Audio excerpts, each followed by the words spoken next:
Ti panagbaligikit na samsamit no nabuyugan iti rigat kan sakripisyo. Kasapulan ti determinasyon kan panagtalek iti bukod akabalan nga dan pamati iti na marswa. Kastoy ti nagdalanan ti duang atleta manipod Tuba Benguet. Adda detalye ni Dayan Monica Tukay. Kinasiglat ken determinasyon ti impakita ti duwa nga atleta manipod Tuba Benguet iti Hainan International Youth Taekwondo Open Championship anaa nga ijay Haikoy, Hainan, China idi Mayo at 30. Pamigbig para iti pagilya na Pilipinas tinayawid da Krister Zaijan Bros Bakbak agtawan iti 10 ket 6 manipod poblasyon Tuba ken Tristan Dakal Cup agtawan iti 10 ket maysa manipod Felix Mines Padkal Tuba nga agpada a first time competitors iti international event. Agpada dagitoy anangabak iti silver medal iti Pomsey event. Bayat abalitok ang medalya mat iti Kirogi event. Sigun kay Krister, dakala tulong ti taekwondo tapno ad-ada nga agtalok iti kabalan na, disiplina, ken maiwanan na pa iti pisikal ken mental asalun at na. Wag pong susuko, lahat ng gusto may paraan, basta't magtiwala lang po. Kung may pangarap ka, may paraan lang palagi. Sigun mat kini Manang Jean nga ina ni Tristan, determinado ti anak na iti tayak ti taekwondo. Isu nga agtultuloy ti panagensayo daytoy, tapno kanayon as isasagana a makisalip. Iti baet ti nagduduma akarit a nabaalan ti anak na a nagbalin a kampyon.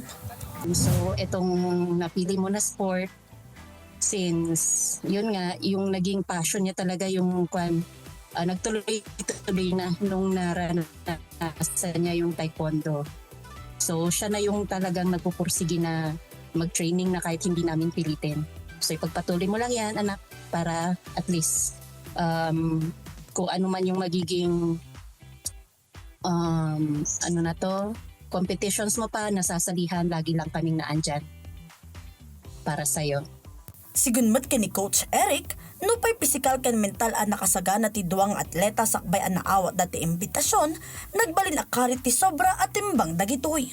Nagbalin a katulungan dati suporta ti Project Pansegsyan, wenno pagsayaatan, a proyekto ti Tuba Municipal Police Station. Kang runaan na panggap tinasaw a proyekto amang suporta ken mga lukoy kadag ti agtutubo a makipasat iti sports at taekwondo. Iti agdama, adante na mapulo arestrado iti nasao a proyekto. No sa din no makipapaay iti training ni Krister, kadwa ti maysa a martial arts school kadagiti ubing.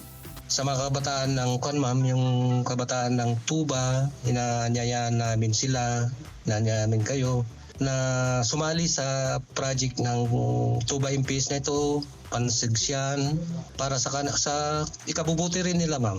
Ang aim namin kasi dito ma'am is ma-avoid silang magkaroon ng bisyo at saka ma-develop, habang bata pa sila, ma-develop yung discipline nila, patience, para makapag-develop din tayo ma'am ng future local and international athlete Tuba Municipality ma'am.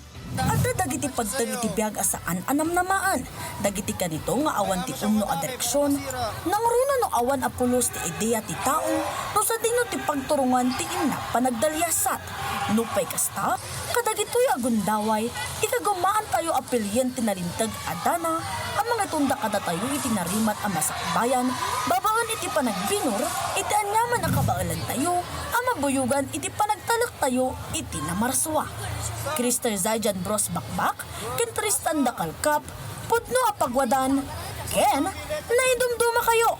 Itinagan ni Angel Kimpeng Gustro, Dayan Monica Tukay, para iti pagiliang.